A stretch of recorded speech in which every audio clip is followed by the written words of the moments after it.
the Lord gave us, 13, 14 months that I could be there by his side and help take care of him. I mean, he could have taken him that day on June 5th, and I would have never been able to spend that time with him or let him know how much I love him and care for him. And then let the Lord just reassure me that he knows that I love him and that I've got him.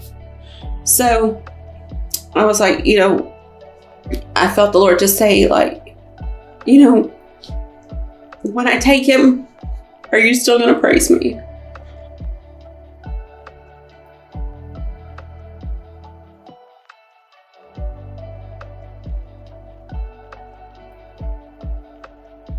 Welcome back to an all-new episode of the DYTL Podcast. I'm your host, Victoria Holloway, and you are watching Beauty from Ashes, where I have guests on to share how God brought them out of a terrible situation and turned it into something beautiful.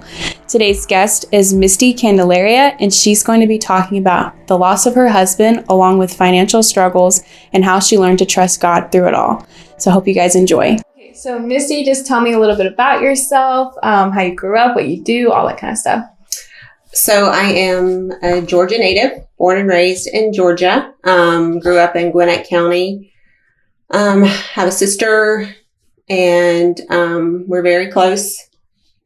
I am in the mortgage business. I've been back and forth from mortgages to insurance over the past, probably 10 years or so.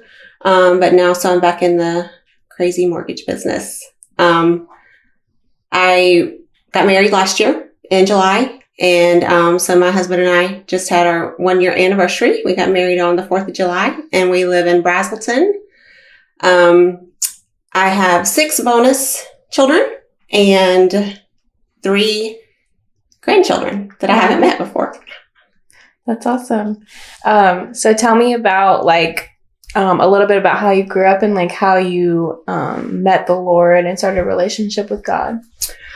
So my grandfather was a Baptist preacher, and he was actually the minister at a prison camp in, I don't know if they call it prison camp, that's what he called it, in Lawrenceville. And my mom played the piano for him, so we would, go to church there. So I've always been in church.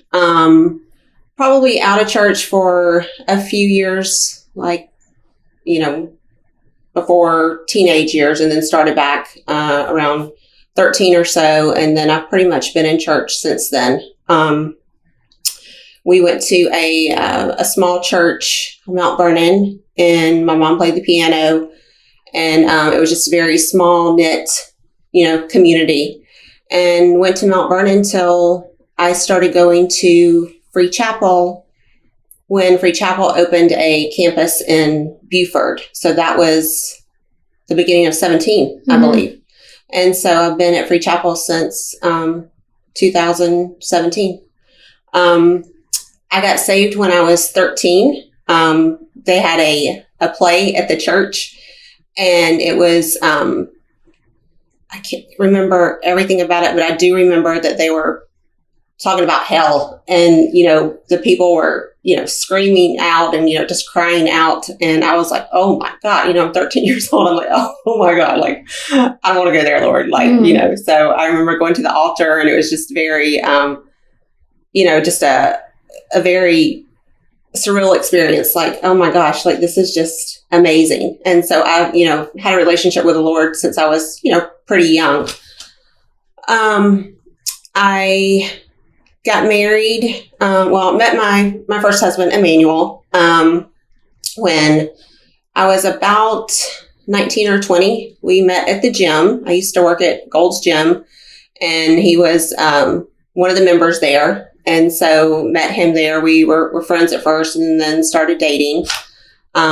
Dated for, I guess about 5 years. And then in 2001, we got married.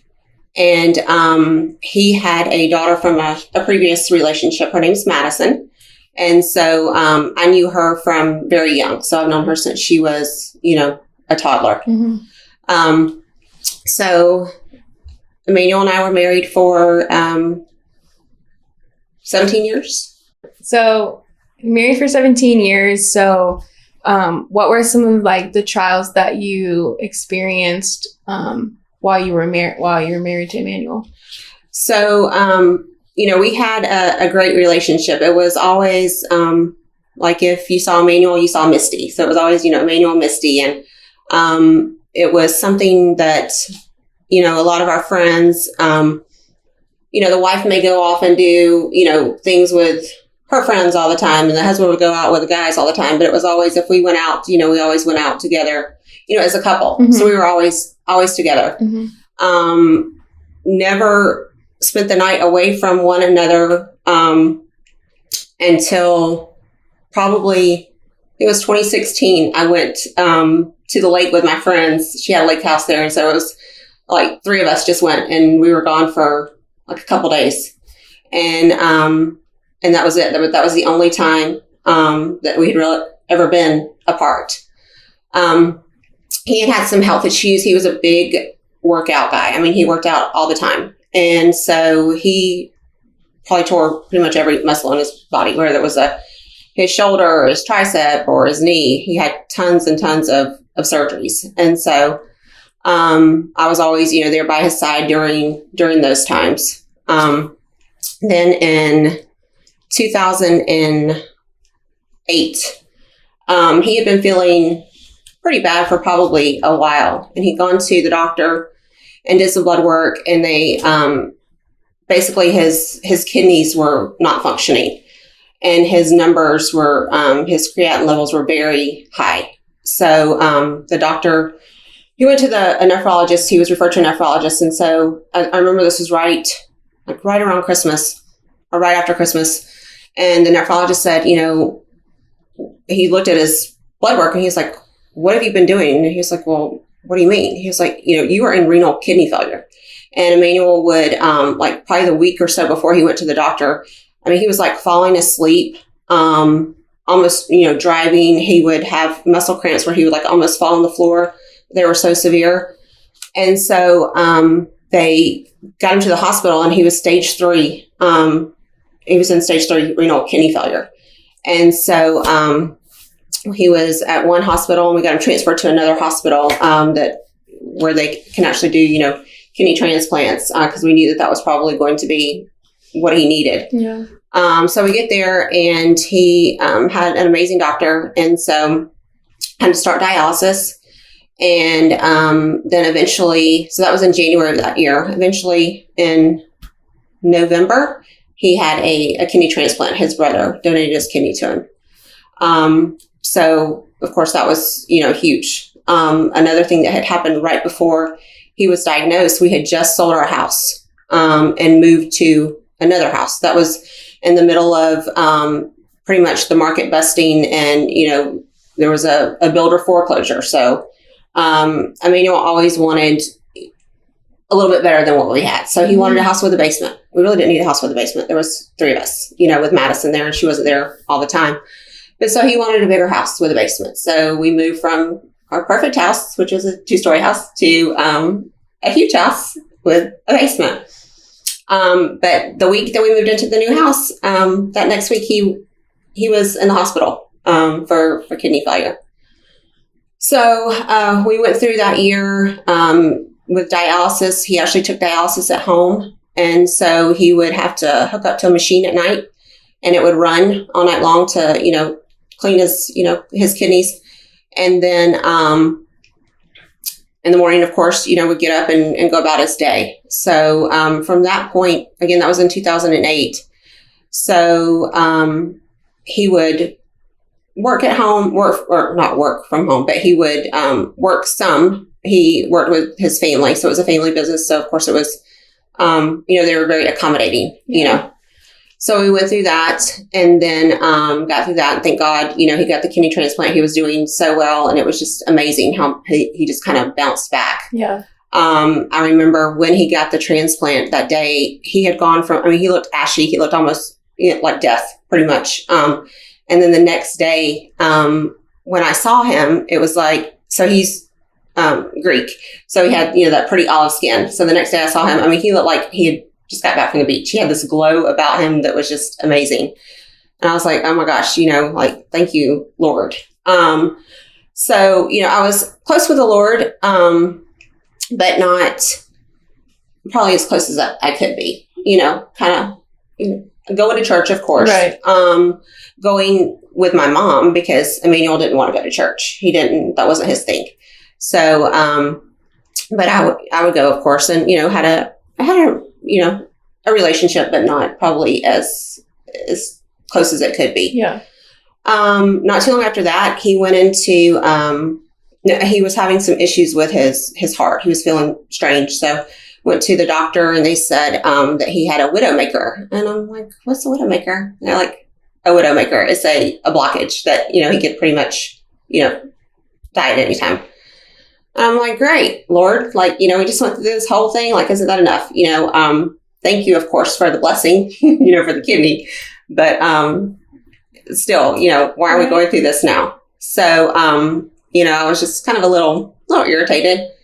My mom is an amazing prayer warrior. And she told me, she said, it's going to be okay. It's not going to be there when they go in. I'm like, Mom, really? Like, okay.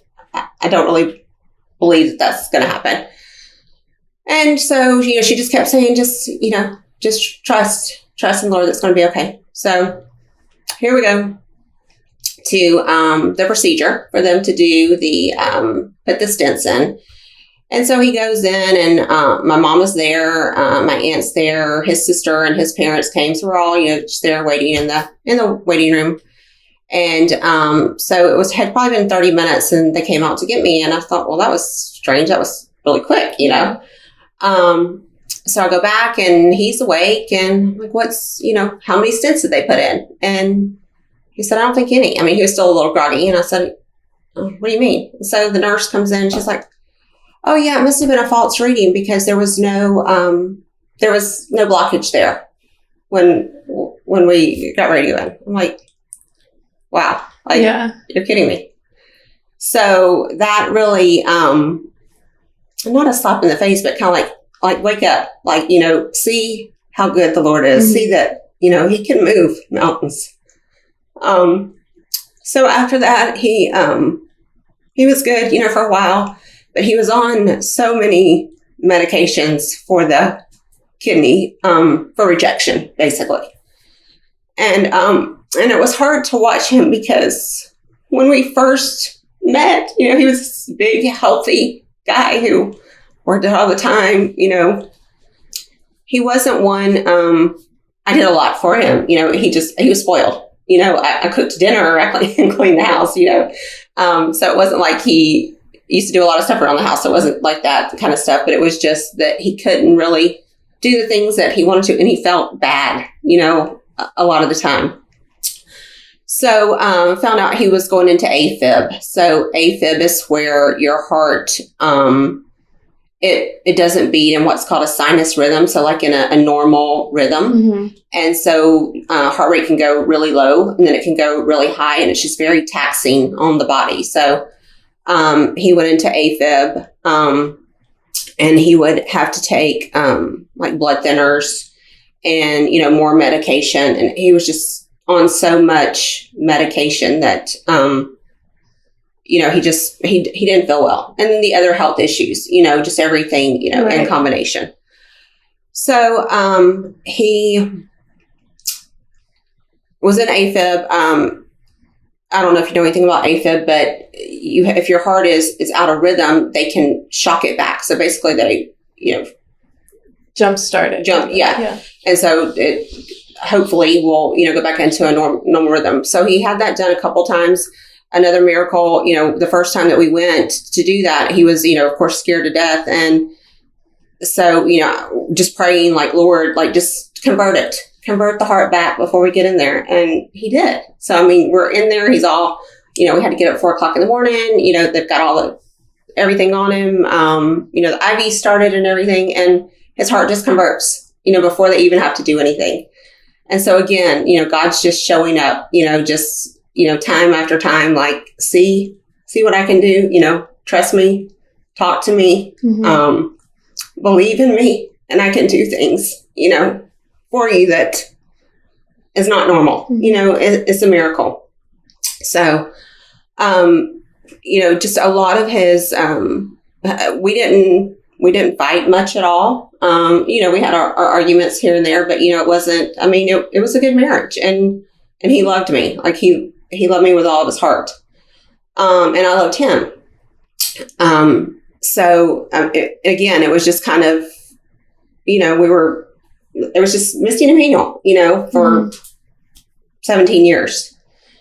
So, those were some of the challenges that we had, as, during our marriage. So, mostly the health issues, that of course I was in mortgages, back in 2006 in the business, and, the market tanked in 2008. So of course that was a rough ride, with that, financially, just trying to get back on track. And, so it was, I think probably better than a lot of marriages out there. Yeah. So, yeah. So,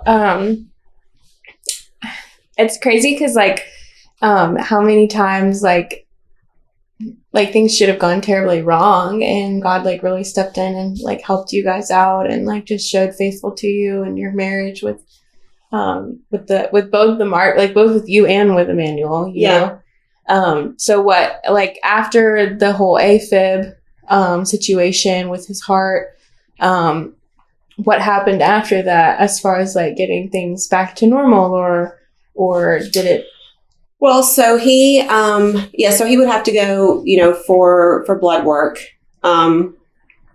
every, I think 3 months or so. But I do want to go back just to kind of talk about, not really Emmanuel, but talk about God's faithfulness. So as I mentioned, I had been, in the mortgage business, and then I got out of it. I think not really out of it, but that wasn't my main focus. So I decided, I was going to open an insurance agency. Had no experience whatsoever in insurance. My sister has an Allstate agency. She's been there. She's had her agency for 20 years. And so I thought, hey, maybe I can do this too. So I got my insurance license, found a location, and, office location. I went through all the licensing, everything, that you had to do, and opened an insurance agency. Again, I had no idea what I was doing. But I thought, since my sister does it, my mom does it, my aunt does it, I can do this. Now, it would have been a smart idea for me to probably go work for my sister or another agent to gain some, experience before hopping out there on my own. But really didn't pray about it. Just kind of one of those things where you're just hey, I want to do this, jump in head first into the pool with no floaties, pretty much.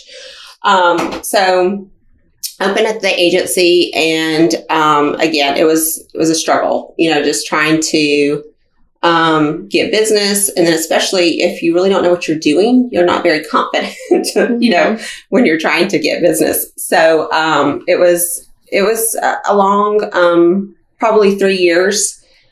Really didn't make much money at all. Actually, probably didn't even cut even. So after that, Emmanuel was very supportive. And so he said at the end of the 3 years, I had a 3-year lease. He said, maybe you need to do something else, since this really isn't working for you. So maybe so. So at that point I was like, all right, Lord, I'm going to, ask you for your help, because I obviously, I didn't last time. And so we're going to do it this way, this time. So I, prayed and was just talking to friends and hey, I need a job. So I do not have a degree. I do not like school. I went for a couple of years and I was just this is not for me. So I don't have a degree, to fall back on. But I am a hard worker. I am a workhorse, and, I get that from both my mom and my dad. But so, just reaching out to friends. And so I had one friend, introduced me to her brother, and they had a restoration company. And so she said, go meet with him. So I went to meet with him. And so I had this figure in my mind, that I needed, and I'm just going to say, so I needed $48,000 a year to make it work, basically. So everywhere that I was saying, they were like, oh, that's a little too much. I'm like, surely to God, like, that's not too much money. And, Right. you know, and I'm worth it, and I'm a good worker, you know? So I met with him, and it was, that wasn't, I think they were looking to pay like $40,000. I was like, no. So, met with another, real estate agent for like an assistant. And so same thing. She was like, you know, you're great. I would love to have you, but I don't think it's going to work for you if this is what you're telling me that you need, you know, to basically survive. So, I'm like, okay. So kept on. Another friend of mine is a rep for a hair, supply company. And so the territory was in Marietta. I live in Gwinnett. And so I wanted this job. I was like, yeah, this will be great. No, driving to Marietta, that's not going to be great every day. So thankfully, the Lord shut that down. And it shut everything else down. So finally, my friend Rachel, and this is so crazy how the Lord just works and just intertwines. Rachel used to wax my eyebrows. And so Rachel was going on a mission trip. And so she said, while I'm gone, if you need your eyebrows done, call my friend Arpana. I said, okay. So of course I needed my eyebrows done. So I call Arpana. So I go in, haven't met Arpana ever before. And so, she, you know, just small talk. Hey, how are you doing? You know, what's going on? How's work? And I said, I need a job. And so she said, okay, like, what do you do? And I said, well, I have my mortgage license. I have my insurance license, but I really don't want to do that. I want to do something else. Mm-hmm. She's like, well, she said, but I do have a friend who has an insurance agency, and I know she's looking for someone. I said, okay. And so not really wanting that. But I said, okay, sure, she can call me. So I really didn't think anything else about it. And I was kind of hoping that she wouldn't call, you know, because I had a bad taste in my mouth for insurance because I had no clue what I was doing. And, right. You know, spent tons of my savings, and here we are with nothing, basically. So she said, all right, I'm going to have her call you. Her name's Michelle. So Arpana had sent me a text, and she said, did you say you had your insurance license? And I said, yes, property and casualty and, you know, life and health. And so she said, okay, I'm going to have my friend call you. And I said, okay. So this was at like 8 o'clock, 9 o'clock at night. And she said, can she call you now? I'm about to go to bed. Like, I really don't want to talk to anybody, you know, I'm tired. So anyway, Michelle calls. And so you would have thought that we had known each other for like 20 years, and we were just picking up the phone and like reconnecting. Yeah. And she was like, Misty, this is Michelle. How are you? And I was like, oh my gosh, she sounds like I know her. So anyway, she said, tell me a little about what you're looking for. So of course I tell her, you know, I want $48,000, you know, yada, yada. So she had just opened her business, and she said, well, why don't you just come in and meet me? And so I said, okay. So her agency was in Brazelton, right across the street from Chateau Elan. So I went up to her office, and when I walked in, it was just like this warmth as I walked in the door. She had candles burning, and it smelled just so nice and fresh and clean. And she came out, and she was just like this bright light. And I was like, oh my gosh, I love this lady, and I don't even know her, you know? And so we just talked. And so she said, you know, what is it that you need again? And so I'm telling her, and she's like, well, I really wasn't, you know, planning on spending. That's really not in my budget, you know, that amount, you know, especially as just a salary. She said, but let me think about it, and I'll call you, on Monday or whatever. I think it was like Friday. So I'm like, you know what, Lord, I know this is where you want me to be. Like, I can feel it. Like, and I know she's going to make it work. Whatever it is she needs to do, she's going to make it work so I can get paid what I think I need and think I'm worth. So she called me on that Monday, and she said, I, you know, been thinking about it, talking to some of my mentors, because she had just started her business. So she said, talking to some of my mentors, and she said, you know, that the salary is, I'm not going to be able to pay that. She said, but there's an independent agent that I can, you know, refer you to. I'm like, no, like, I don't want this independent agent. Like, I want you. And so she said, well, you know, I can't pay you that much. Basically, what I can pay you is $24,000. So half of what I've requested. Yeah. And, you know, commission as you start selling. And so I said, well, let me think about it. And I'll call you back on Wednesday. And so it felt like a pin had been, you know, just burst my little bubble, you know, because I was like, Lord, like, this is what I want. It's what I thought you wanted, but the salary thing isn't, what we're talking about. I was talking to my mom and talking to my aunt, and so they said, just try it. Just try it. Because basically $1 is better than no dollars. Because right now you're not working at all. Yeah. So, a little bit of income is better than no income. Right. I'm like, I know, but, I just don't know that I can make it work. So my mom said, if you don't like it, then just, quit. Mm-hmm. Try it out. So I'm like, okay. So, and then my aunt said, she said, she said, that verse, and I can't believe I didn't write this down, but it is Hebrews 11:5 or 11:6. God will never leave you. He will never forsake you. Mm-hmm. So I said, okay. So the next morning I got up, and so I'm like, all right, Lord, I'm going to start reading some scripture, because obviously I don't pick up the Bible unless I'm in church on a Sunday morning. So I had a Bible app on my phone. Mm-hmm. So it was, you could choose which one you wanted, for the devotions. So it was the Old Testament and the New Testament. So, I was like, okay. So I clicked on that one. So, the Old Testament was, and I can't believe I didn't write this down, but it's coming to me now. So the Lord must want me to say this. It was, Ezekiel, and, talking about idols. I'm like, what? And so I'm like, okay. So I'm just reading it. And honestly, this is what I'm doing. I'm holding my phone and I'm like reading it. And I'm like, I have no idea what you're talking about. I mean, you're talking about idols, but I don't know what you're talking about. So then it goes over to Hebrews, the same verse that my aunt had just quoted the day before. But it was, I think, 11:5. And it said, keep your lives free from the love of money, because God said, I will never leave you. I will never forsake you. So I said, okay. So I'm like, Lord, are you talking to me? Are you telling me that this is what you want me to do? That you want me to take this job for $24,000 and that it's going to be okay? And I felt like he said, yeah. So I called Michelle. And I was like, I'm going to take the job. And she's like, what? And I mean, it's just like, she's so amazing.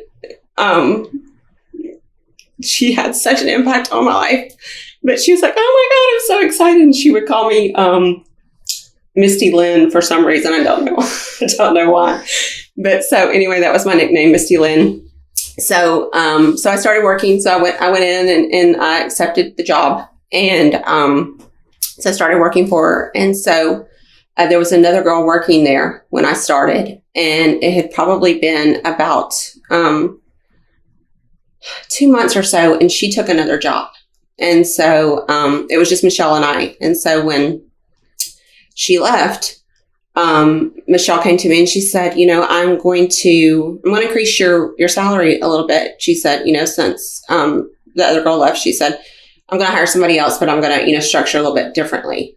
So she said, I'm going to increase it by however much it was. And it was like let's say it was like $350 a month. Okay. So I got home, and like a couple days after that, we got a mortgage statement, and the bill had increased like $351. And Michelle was paying me $350. And I was like, all right, like, Lord, like, you have me, like, I know this. And so each time he's just bringing me closer and reminding me that I've got you, if you will trust me. So Michelle hired another girl, and her name was Misty. So anyway, it didn't really work out. I can't remember exactly what happened, but she was there for a little while, and then she left. She left on her own. It wasn't that Michelle let her go or anything. She just, I think, maybe found her a better opportunity, that just fit for her better. So she left. And so it was Michelle and I again, just us. So I have to go back. It wasn't 48. It was 42,000 that I was asking for. That was my initial. Sorry. So anyway, so Misty leaves. And so Michelle, she would always, we were in a strip center at Publix. And so I could see, people as they drive by and stuff. So she would always pull up and sit in her car for a little while and either talk on the phone or pray or do whatever she was doing. I don't know. So she came in one day and she'd been sitting out in her car. And so she sat down and we had like 2 chairs and like a little table, kind of like this, just for people to sit in as they came in. And so she sits down and she said, all right, so I've been thinking and running some numbers. And she said, I'm going to pay you $4,000 a month. And I said, and I got my calculator, like 4,000 times 12. I was like, that's 48,000. And she said, yes. And I said, that's more than I asked for. I said, I only asked for 42. And she goes, I know. She said, but that's what I'm going to pay you.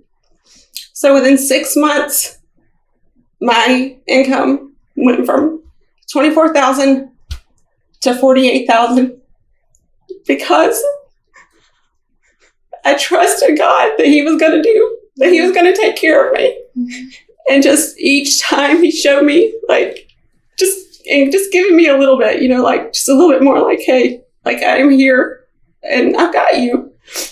So that is, so all of that to say that just as I got older and, trusted the Lord a little bit more, he just always, showed up and was like, I'm here. You just have to trust and know it's not going to be exactly what you want at first.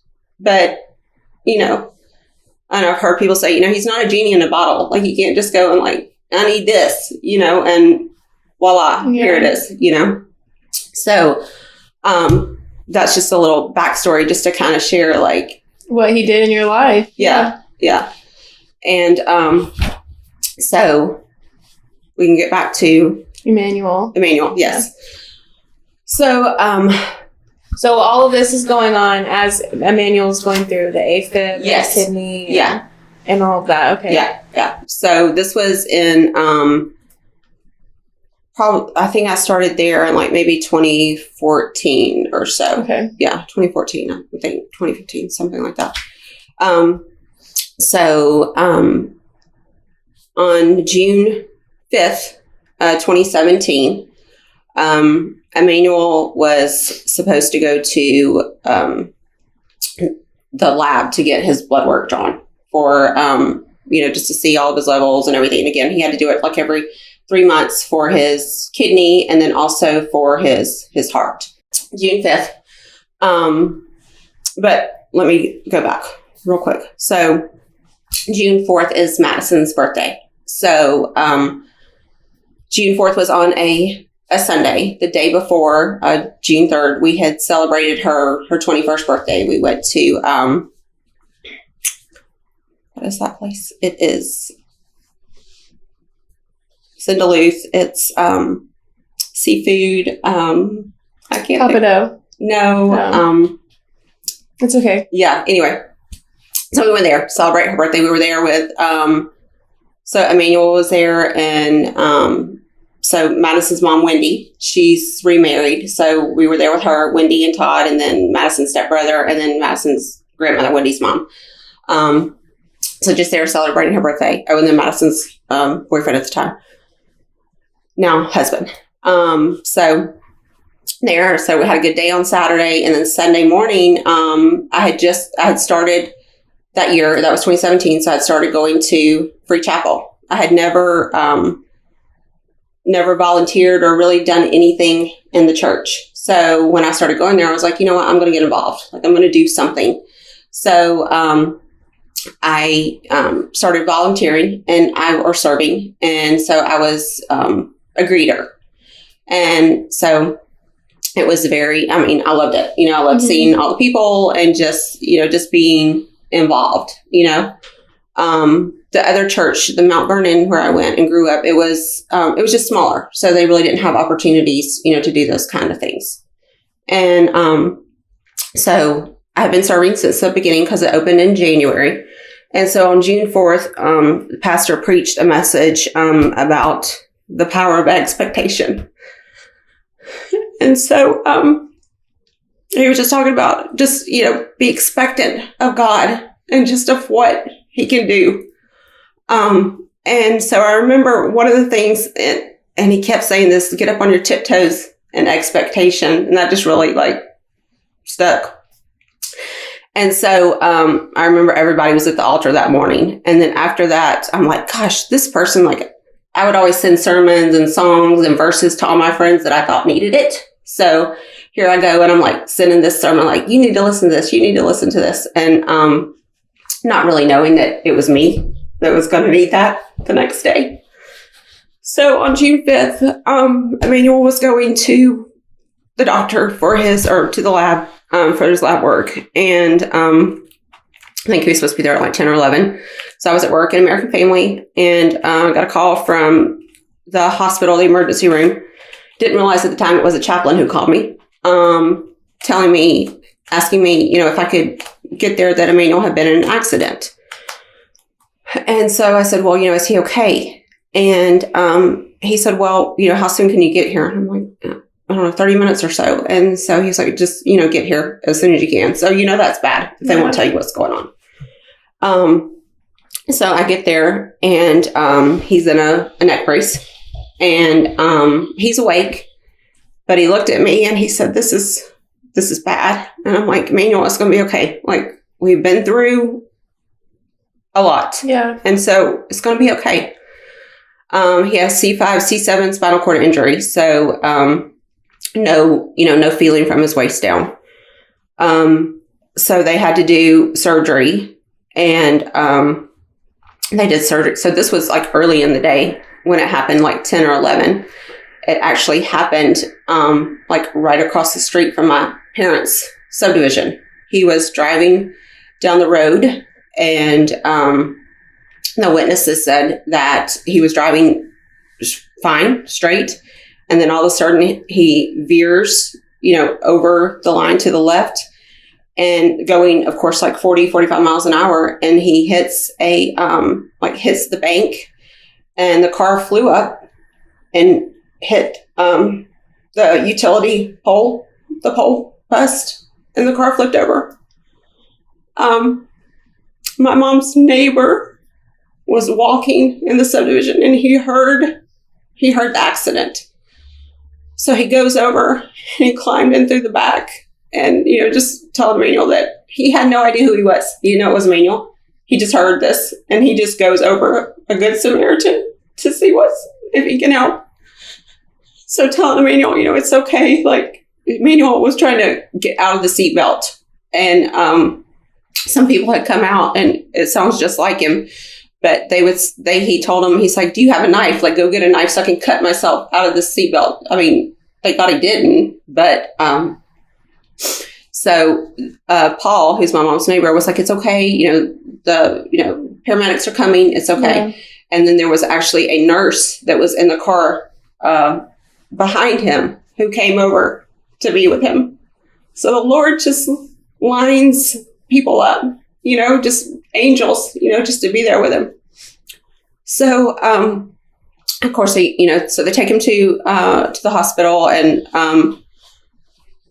that's when, and I got there later, and then they had to do surgery that night. So, they did surgery that night, and then the next day they said they had to go back in for something else. I honestly can't remember what it was, but, so, they kept him on, the ventilator, all night, so instead of taking it off and then putting it back on. Mm-hmm.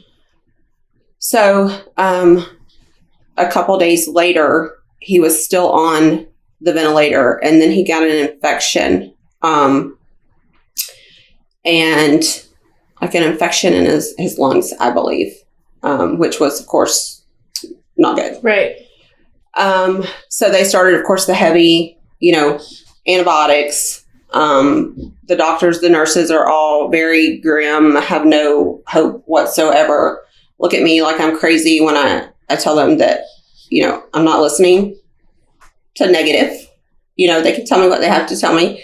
But what I'm believing is that the Lord is going to heal him, that he's going to be okay. And that's what I'm believing. And they can believe what they want to believe, but that's what I'm believing. Mm-hmm.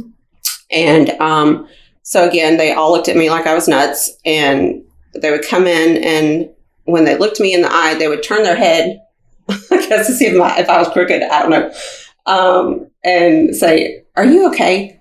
Like, are you grasping what's going on here? Is it like sinking in, or are you just totally like not here with us?" And I'm like, I'm fine. Like, I understand the severity of this, but I understand that I serve a big God that can, that he performs many miracles. So, again, I don't want any negative, talk around him, talk about it in the hall if you want, but not here in this room over him, because that's what I'm believing in. Yeah. And so during that time, there was so many amazing nurses and like respiratory therapists that came in there that were Christians, that believed in God, that believed in healing, that believed in the power, of prayer. And I had one who's still a good friend. And she would come over and she would pray all over him, as she's in there. And her name's Keisha. We're still friends. We still talk, text all the time. And so she would, every time she was in his room, 111 would be on the, on the monitor. And I'm like, oh my God, and it didn't matter. Like, when she'd go out, it would change or whatever. But every time she was in there, she's like, "Girl, I'm just telling you." She's like, "It's, just gotta believe. We're trusting and believing." So he was on the vent for like 14 days. And so I guess after 14 days, I don't know if it's for insurance or medical, they have to,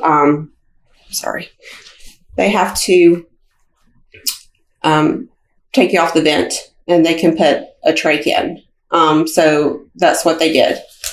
So of course he, was awake at that point, before, he was just totally, sedated. Thank you.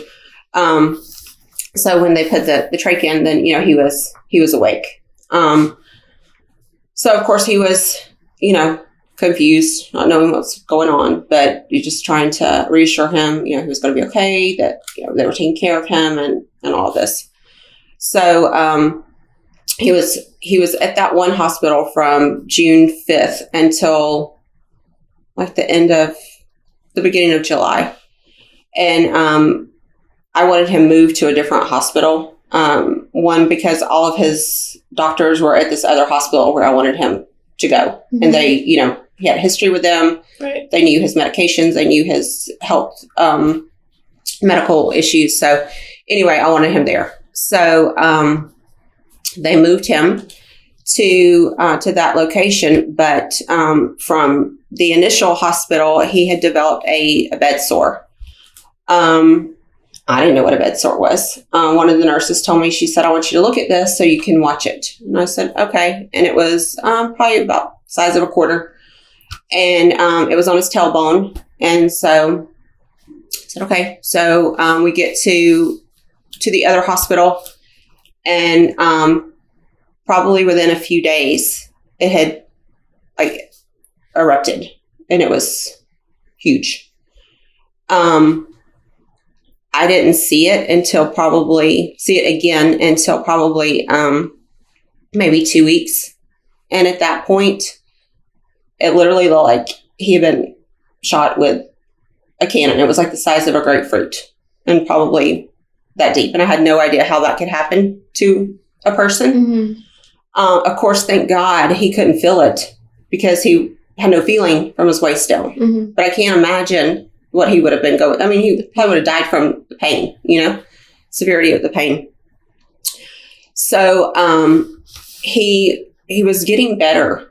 And even though he had that, of course, they would, clean it and, wound care would come in. And I don't know if you're familiar with any of this with your sister. Yeah. Yeah. So they would come in, I think, like 2 or 3 times a week and, address it, basically, and clean it and take care of it. Fix it. Yeah. So that went on. And so with insurance, you can only stay in one location for, X amount of days, basically. So he was going to have to go to another facility. And so they were, of course, I wanted him to go to a place where he could do, like therapy and stuff, However, he was not in the position to do that. He was not medically, he could not do any type of therapy, like I'm thinking, all right, he's going to get up and, do something. Right. Which was probably a little naive of me, but regardless, that's what I was thinking and hoping and praying for. So he didn't, of course he couldn't, and he couldn't get into any type of, therapy like Shepherd Spinal Center or anything like that because of the wound. You can't do anything like that. So they sent him to an LTAC, which is like a long-term acute care or something. So they wanted to send him there. And I was very scared for him to go, somewhere else just because I was comfortable, where he was, just because I knew the doctors, knew the hospital. He'd been there many times, with all the surgeries. And, but, they said, basically, you have to go. So they moved into an LTAC in Athens. And so when we got there, of course, hopped right on the wound. And that was one of their specialties, wound care. So one of the wound care nurse, her name was Jean. And she said, he's probably in, this might get a little too much. But she said he's going to need a colostomy. And she said they can do like a reversible where you can reverse it or something. But basically, in order to heal this wound, you're going to have to reroute so that, it stays clean, all the time. So we went back down to the second hospital. He had the surgery, the colostomy bag, and came back to Landmark, the LTAC, and they were working on the wound still.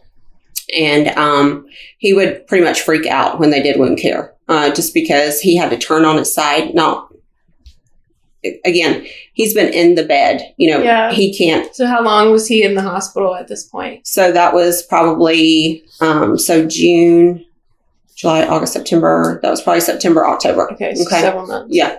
So, when they would do the wound care, I was pretty much there at the hospital at some point every day. I would spend the night 3 nights or 4 nights a week, and then was there during the days, the other days, alternating with my mom, my aunt, my sister, and then his mom and, his dad.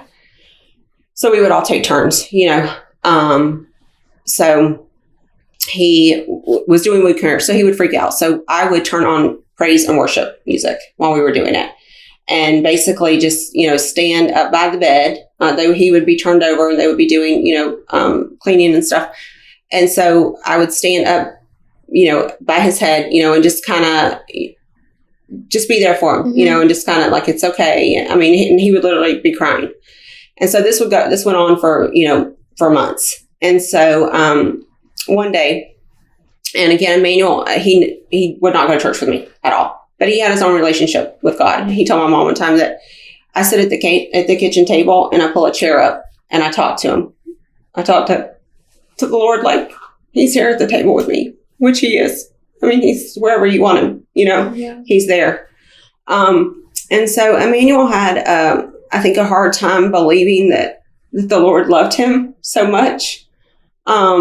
We all, of course, we're all sinners and we do things we shouldn't do. And, sometimes we have a hard time believing undeserving of the grace. Yeah.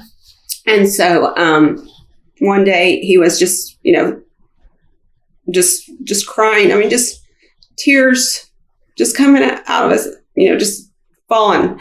And I said, what's wrong? I'm like, are you okay? Does it hurt? And he said, he loves me. I said, what? And he said, he loves me. He said, Jesus loves me. And I said, yeah, Emmanuel. He does love you. And so from that point on, I felt a comfort and a peace knowing that he realized that, God, he loves, he's not punishing us. He only wants the best for us.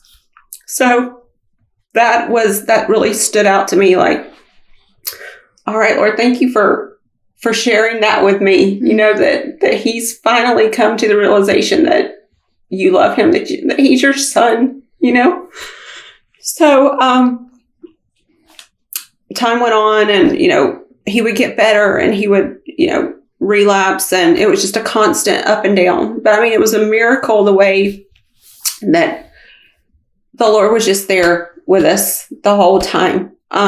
Just the people that I met, like I said, the nurses, the doctors, some doctors would come in, they were like, he wasn't even their patient, but they're like, we have to see this miracle because no one else, only God could, perform this the way that, it's like a cat, he, and I'm not trying to make light of this, but he coded 3 times during this whole time, and he just kept, surviving, so finally going back and forth to hospitals, and, we ended up at Emory. And it was, I think May. And he was dying. He had, of course, he still had the trach. And he had started bleeding. From June to May. So almost a whole year. Yeah. Yeah. So, and again, this was, I guess, the 4th hospital where we had been. And so he was, he was like bleeding from his trach. Oh. And so, they moved him that night from Piedmont to Emory. And, so we were getting settled. They had him in his room getting settled. And then, the next thing I know, they're calling a code. And so my aunt looks at me and she goes, and sometimes they would call the room number, and sometimes they would call the floor. And so it wasn't registering that was his room. We were in the waiting room just waiting. And my aunt looked at me and she said, is that Emmanuel's room? And I'm like, oh my God. And so the next thing I know, here comes this little doctor. And no, he wasn't the doctor. Who was he? Maybe he was a chaplain. I don't know who he was. But anyway, so he said, where's, the family for, Emmanuel Christopoulos? And I said, I'm his wife. And so he said, he said the doctors are, working on him. They just called a code. I'm like, really? And so he said, the Lord is with him. And I said, I know he is. I said, I know he's been with him. He's been with me. He's the whole time. And he said, so, we're just going to pray and just trust in God, because that's what we're going to do. So we prayed, and Emmanuel made it through again. But you could tell he was getting tired, and he had lost a lot of weight. He couldn't, of course, eat. Then he had an issue with his stomach, where it wasn't accepting the food, like the tube feed. So, he had lost, he probably weighed 210 pounds, when he had the accident. And he got down to like 150 pounds. And he looked so frail, and it wasn't him. But I just kept holding on, like, Lord, like, I know you're going to do something. Like, I know you're going to do something. And my vision was that Emmanuel was going to get better. We were going to go home. We were going on a book tour. It's just going to be like raising Lazarus, from the dead. However, that didn't really work out that way.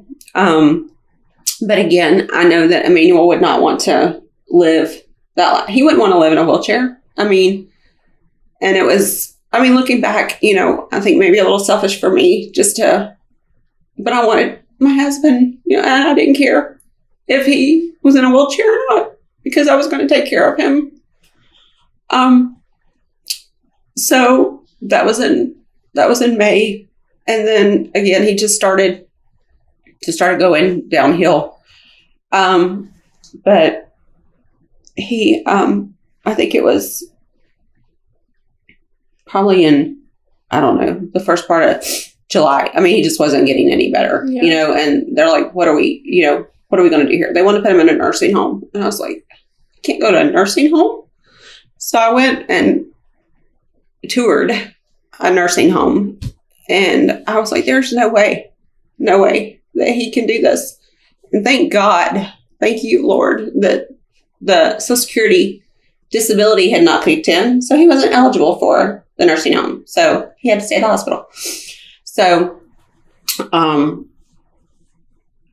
in the beginning of, getting to mid-July, they were saying, we're not sure, we've got to come up with a plan here. And of course my plan was, well, he's just going to stay here until he gets better.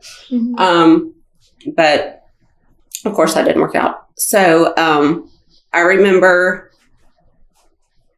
my friend asked me, she said, Misty, have you told Emmanuel it's okay? Like, it's okay that you're going to be okay.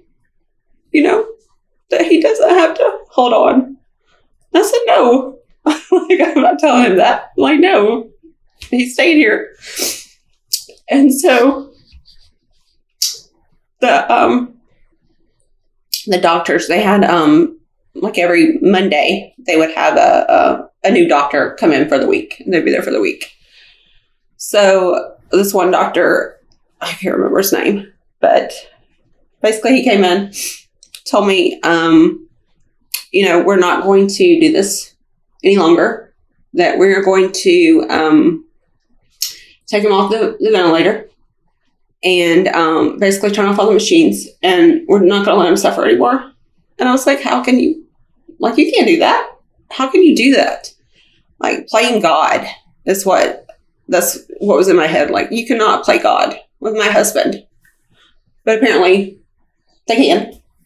So, I think that was on a Monday, and he was like, if things aren't, if his levels aren't better, because again, he was having to they were doing dialysis like 3 times a week. I mean, his body was shutting down. So, his eyes were just, he had like these black specks in his eyes, and they covered his eyes. And so, of course, so he couldn't see then. So now he's, laying in the bed, and he can't see, he can't talk, he can't move, it's just bad. And so, I remember, just praying and I was like, Lord, like, I thought this, I thought this was going to be different. From the beginning, I've been praising you. I've been believing. I've been trusting. I've been telling everybody, there's a miracle laying in this bed, which there was a miracle laying in the bed. Wasn't, going to end up the way that I thought that it was going to end. But the Lord gave us, 13, 14 months that I could be there by his side and help take care of him. I mean, he could have taken him that day on June 5th, and I would have never been able to spend that time with him or let him know how much I love him and care for him. And then let the Lord just reassure me that he knows that I love him and that I've got him. So I was like, I felt the Lord just say, like, when I take him, are you still going to praise me? Sure. Yeah. What else am I going to do? So back to the doctor who came in on Monday and told us he was going to shut everything down. Said something about if his levels didn't get better. I can't remember exactly what level it was that they were waiting on, but he said, if his labs are not any better, we're going to do it tomorrow. And I was like, you gotta be kidding me. So of course the labs were better. Everything was, looking good. But then on, I guess the next day is when it was just, going back downhill. So, they said, all right, I mean, just like a normal, doctor's appointment. All right, tomorrow at 9, we're going to turn the machines off. It's not just like it's another day. And so I was so mad. I remember I had been at the hospital all night. But that night before, I had told him, I said, Emmanuel, I love you. And you've been so brave. And you have went through so much. But it's okay. It's okay. I know that you are tired. And you have fought so hard. And it's okay. I'm going to be okay. So he didn't really, of course, acknowledge that because he was fading pretty fast at that point. But anyway, so went home to take a shower and rest for a little bit and, just mad. And I'm like, Lord, please don't let them determine when he's going. Like, I know that he's not. I know that they can't. But I'm just like, Lord, just take him before they can turn it off. So I went back that night.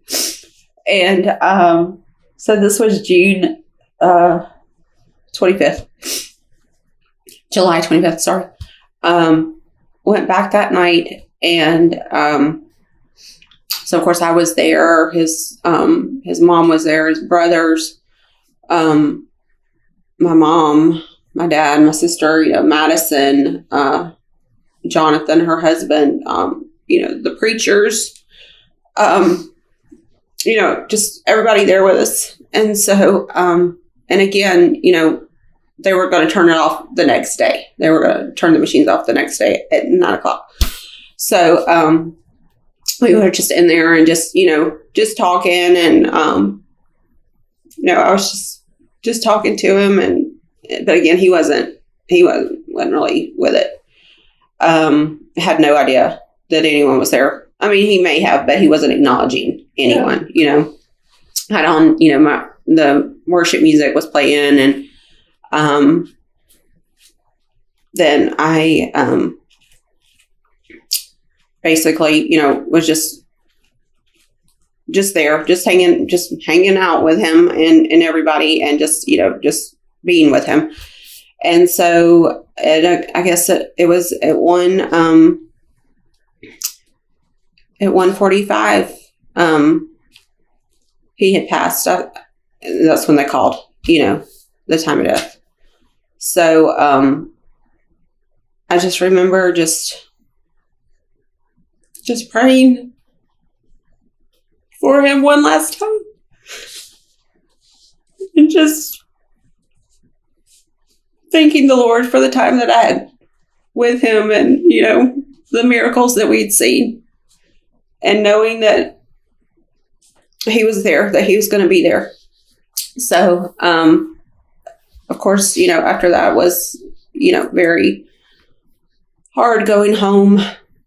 We had actually sold our house the year before, and so we were renting. In 2016 is when we sold the house before the accident. So we were renting, and so it was just Madison and I were living in the house then. And that was so July. He passed on July 26th. And our lease was up in October. So had to, of course, we had so much stuff. He was a creature of habit. So when I tell you that he had like 10 shirts and 10 shorts that looked the exact same. I mean, I thought, what in the world? Oh my gosh. Just going through all this stuff. I mean, at one point, I think I was cussing him because he had so much stuff.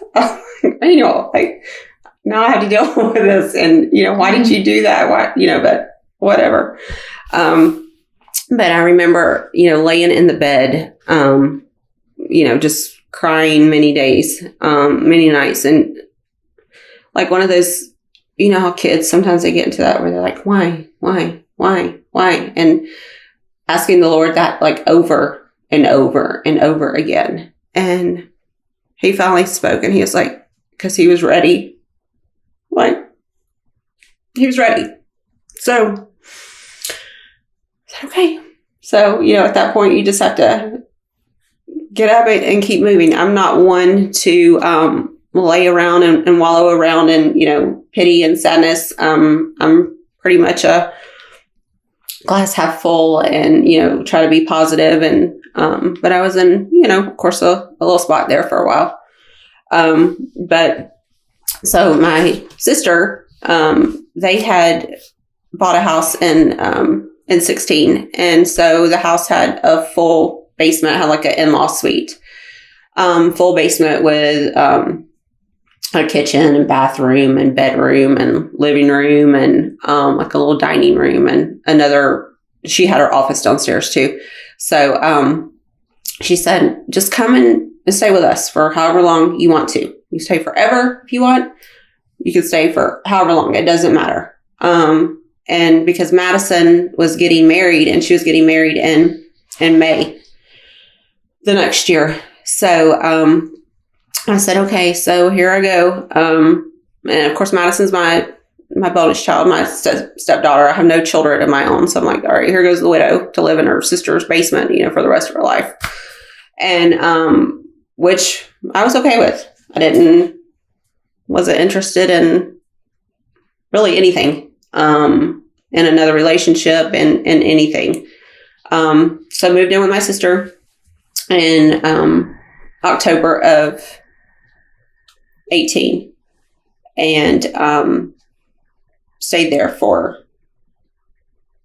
until July 4th of 20. Yeah. I was just going to say that, thank you for sharing all of that. I know it's really hard to talk about, but, I think and you'll probably never know. It's it makes me emotional because I've been in the hospital with my sister before. So hearing you talk about it, makes me think of things like that. But, you just never know, the people that Emmanuel impacted in that hospital, and why he was there for so long. All these questions you have, he was on this emotional or a health roller coaster. He would be really well and then not good and then good and then not good. And it's just you have no idea, and you probably won't know until you get to heaven. The lives of people that either worked there, came in to fix a machine. You have no idea what God's plan was for Emmanuel. You know what I mean? And so that to me is so I don't know if inspiring is the right word, but it's I think you should have comfort in that, knowing that there was a purpose for the whole plan, the whole thing. And even just seeing God work in your life over time, kind of helped set you up for, you knew you were going to be taken care of with or without Emmanuel, because God had already shown that to you through your job and through everything else. And you have this amazing support system with your family and everything like that. It was just so clear that God's just really been so consistent throughout your entire life, and I think if we all can look back and see how he's been consistent with us in our lives too. I was going to ask you, with the support system that you had in your family, not everybody has that, that will stay at the hospital with them and, spend the night when you could be there and stuff like that. So, what would you say to encourage somebody that maybe doesn't have, a close relationship with their family to help them through a tough situation like this? So, I know that, and especially with COVID, things have changed. So even if, you do have family that wants to be there, they can't. At that point, and it may sound cliche, but you really have to, dig in and just that relationship with God, just knowing that he's there, he's there with you. He will be your friend. He will be your counselor. He will be everything and anything that you need him to be. If there's not a tangible person there in the room with you, that you have to call on him. I think that a lot of, the medical staff, became our family. I had a cot in the room, and that's where I slept. And then my sister slept. But again, like, I'm friends with so many of the people that I met, the nurses and the respiratory therapists. Like, I'll text them like, hey, I missed y'all. Like, how are you doing? And when COVID first started, I was like, I'm worried about y'all, stay safe. And it's just amazing just how they, they become your family. Yeah. And so if you don't have someone there with you, make a relationship, with the people that are there with you, that can be in the room with you, Yeah. So. Yeah. How do you feel like, I know you shared just a little bit of it. How do you feel like going through not just this year and a couple month hospital stay with Emmanuel, but with your job and everything? How do you feel like all of that affected your relationship with God? I think that it definitely, it brought me closer. It helped me to trust, and to know that he's going to be there. And again, like, if it doesn't work out the way that you've got it pictured in your head, and how you think it's going to be, that he will work it out. And one of the verses that I wanted to share, that I, of course, think of all the time, is just Isaiah 55:8. For my thoughts are not your thoughts, and my ways are not your ways, declares the Lord. As the heavens are higher than the earth, so are my ways higher than your ways, my thoughts higher than your thoughts. So, God's got it worked out.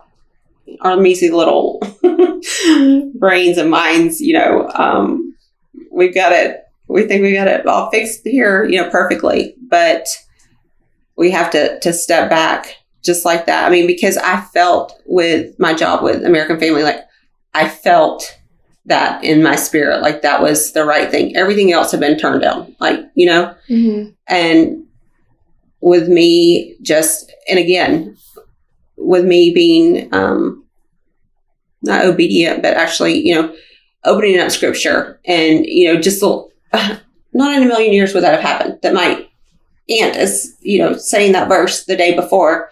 The very next day, I'm like, oh, okay, let me open up this Bible app. And that's the one I choose. And it's talking about idols, money being an idol. When I'm like, what is it? What are you talking about? And then I go to this other, Hebrews 11:5-6, like, keep your lives free from the love of money. And, God said he'll never leave you. He'll never forsake you. And I'm just like, ding, ding, ding. Like, all right, like, he's talking to me. He talks to us all the time. He's like constantly showing us. He's wanting that relationship with us. But sometimes we're so busy, or we just don't realize. But I think that when you dig in, you say like, wow. And then you look back and you're like he really was lining Pursuing things up. And and he wants that. He wants that relationship. And we all want to be pursued, and the Lord pursues us. Why, we need to pursue him as well. Yeah. So after you moved in with your sister, what kind of happened in life for you after that? After you kind of went through like the first stages of grief? And so I had actually quit working at American Family because I was staying with Emmanuel. I was at the hospital, and not mentally, emotionally stable to work, really, just dealing with that. Another thing that had happened that I did not mention was that in September, Emmanuel's dad passed away suddenly. His parents had been at the hospital with him that day, and then later that night, they had gone back to the hotel. They were staying at a hotel close to the hospital, and his dad just died instantly. And so with all of that happening, I was just like, oh my God, like I can't. And then also thinking, like they were coming to stay with Emmanuel for a couple days a week. And now, of course, he's not going to have that there. I didn't want him there by himself, which I know is silly because he was in ICU. So, I mean, they were right there on top of him, but still he couldn't talk. He couldn't really ring a bell or press his button if he needed something. So I felt like somebody needed to be there with him 24/7, which probably didn't have to, but that gave me comfort. So that's what I did. And, thankfully I had that huge support system that, could help me. And if they didn't, I would just stay there, with him 24/7, and probably never had a bath because can't take a shower. So, but again, thankfully, they stepped in. So, but yeah, so I just, in September, I believe it was September, October. I just told Michelle, I was actually in the floor, like crying out to the Lord, like, I can't do this. I cannot work and take care of Emmanuel. I just cannot do this. And so I went to work the next day, I believe, or the day after that, whatever. And so she came up and she said, we're going to have to talk about, she said, I've got to hire somebody else since you're not here, all the time. And she said, so I'm going to have to, cut your salary a little bit. And I said, okay. And she said, what do you need from me? And I said, I need a break, because I never would have told her, like, Michelle, I can't do this, because you're a hard worker. Yeah. And I didn't want to, to do that. And so I feel like I was leaving her hanging. And so she said, okay, how long do you need? And I'm like, I don't know, like a week at first. And then I was like, I cannot go back.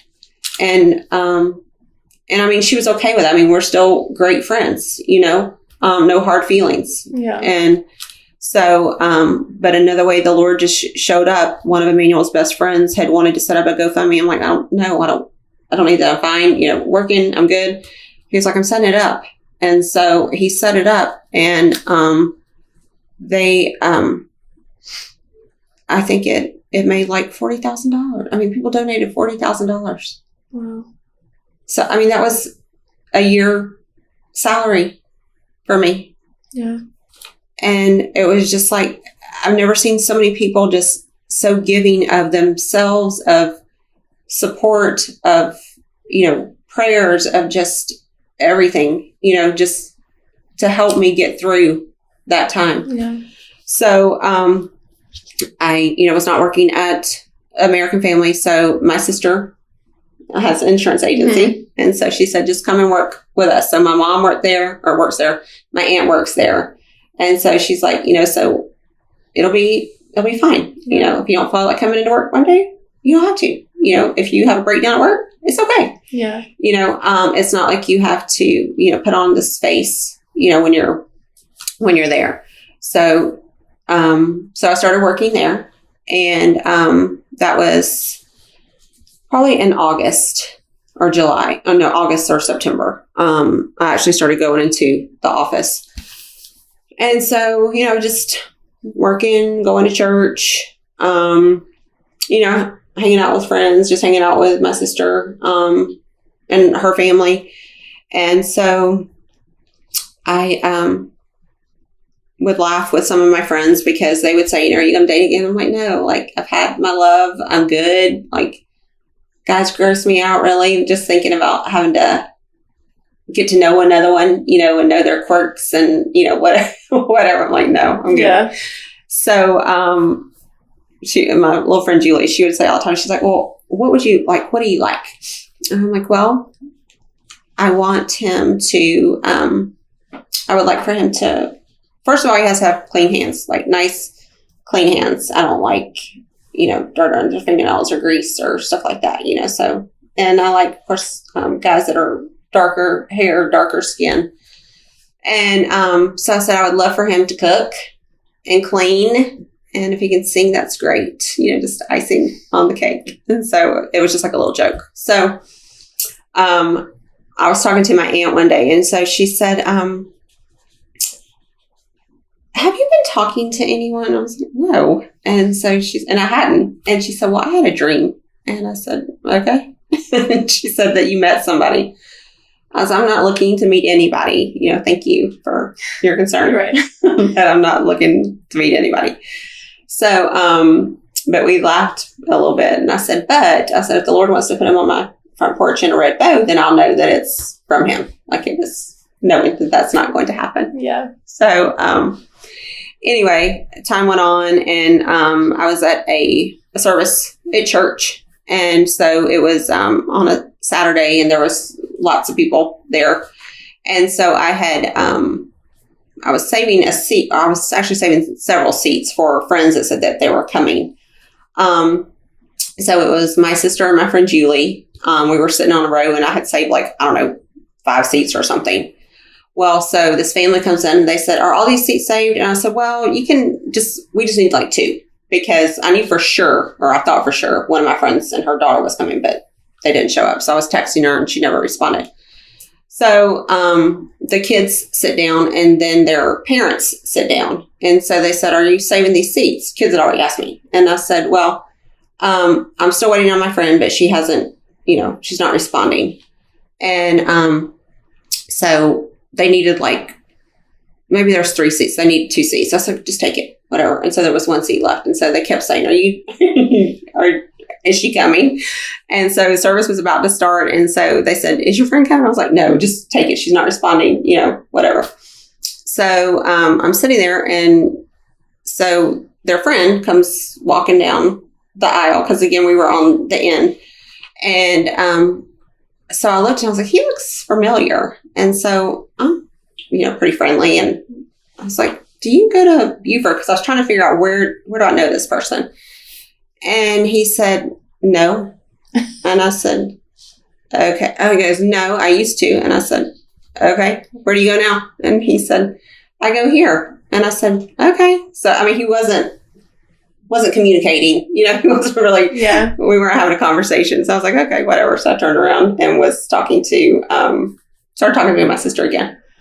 So, during that, service, there was this, because I was like, this guy's kind of cute, but it wasn't my type whatsoever.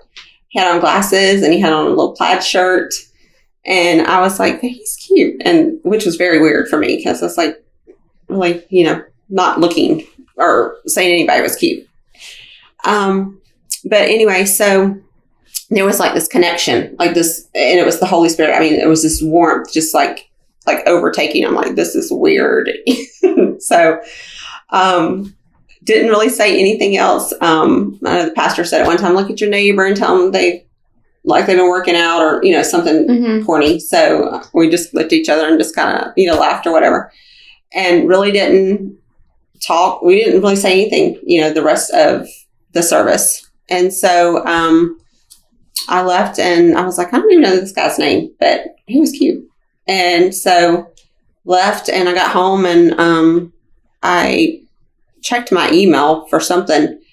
And so I do not have Messenger, where it's sends you notifications or whatever. And so there was a message on Messenger that said, it was nice to see you today at church. I hope you have a great rest of your week or day or something. I was like, So I responded back. And and then I had, first I got a friend request, and it said, friend request from Ray. And I was like, who is Ray? I don't know anybody named Ray. And then I got that message from Ray, and I was like, okay. So anyway, so we talked back and forth just on Messenger for, I don't know, probably a week. He went through a bad divorce. He apparently wasn't looking for any, kind of relationship or anything like that. And I certainly wasn't looking for a relationship. But apparently the Lord set that up, because he did have on a red shirt, and he was driving a red car. So your red bow. Was there any feelings of guilt dating Ray after that? Yeah, a little bit. It was weird, and I thought, I guess of guilt. But I know that Emmanuel wouldn't want me to do that. He wouldn't want me to feel guilty. I think that he would approve of Ray. They have a lot of similar qualities. It's amazing because, I've heard people say before, you have one true love, and Emmanuel loved me with all of his heart and I loved him with all of my heart. But Ray and it's amazing. I mean, how we love each other and how he's so serving, and he cooks and cleans, and he's just, like sometimes he'll be like, what can I do for you? Like I'll be working. We work from home a few days a week. And so he's always like, what, can I get you anything? And I'm like, what? Sure. Yeah. But he's just very, very attentive and very, very serving. Yeah. Yeah. I think it's just amazing how we often count ourselves out of things before we let God handle it. So you have 17 years of marriage to Emmanuel, and then he passes away, and you kind of count yourself out. Oh, well, I've already had my true love, and I'm middle aged now, and no one's going to want to marry me. So to heck with it. I'm not even going to look. And then God's like, wait a second. I actually have a perfect person for you, and he's going to be, it's not in comparison to Emmanuel, right? Of they have to compete for your attention, but it's we often count ourselves out of the story as if we only have certain things that are supposed to happen to us, and once something happens, and you don't qualify for that anymore. And so I think that that's super cool and should inspire other people that just because either something like this was totally out of your control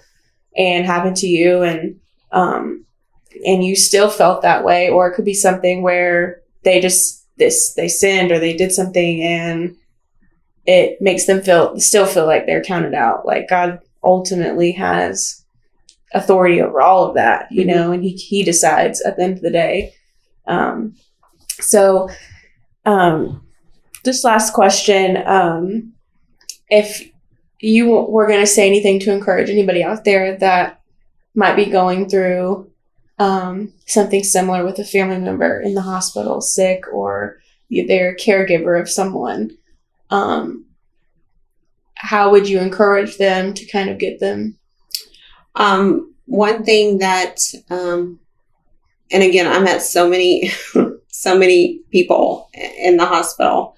I met, at Emory, the area that it's in, there's a lot of homeless, people around that area.